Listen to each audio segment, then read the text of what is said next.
Some very small teams with their small awnings, some very, very large professional ones, through to the biggest in the sport. One of those is PCR here. PCR, a very big name in world karting, and one of the big names with PCR, former world champion Claudio Piazzamusso. He was world champion in 2002, hasn't raced for 14 months, coming out for the first time in over a year, but when you've got it, you don't lose it. Claudio, I guess the first thing we have to say is well done for the way it's going so far. Are you still enjoying your karting? Absolutely. If I wasn't enjoying it, I wouldn't be here.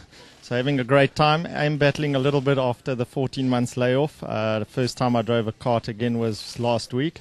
So not too bad on the physical side, but just getting the kart sorted out and settings and stuff like that. So hopefully by the next round in Austria we've got it all sorted out and we can be a lot more competitive.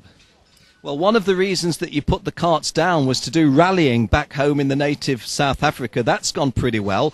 How does it feel to come back to the starting point, back to the roots? Is karting still the buzz that it always was, or is it perhaps not the same now that you've been rallying? How do you feel of that? You know, karting will always be karting, and it's not a question of coming back. I've never left it in the sense that I've always kept in touch. It always keeps you fit as a driver, keeps your eye in. So if anything, if you want to be a good driver in any other formula, it doesn't matter if it's rallying or single-seaters, you have to stay in karting to stay on the pace. So this is part of my preparation for next week for my rally. Well, I have to say, your rally next week, but this weekend, some lovely little moves earlier on today. One or two vintage Piazzamusso pieces, and that sharpens you for the rally. Where's the rally next week? It's in KwaZulu-Natal. It's the Rally of South Africa. It's actually the one that they're trying to get to become the World Championship Rally.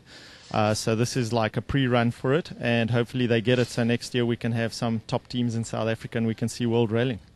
Well, there you have it. A former world karting champion with Rotax, maybe a former world rallying champion. Claudio Piazzamusso.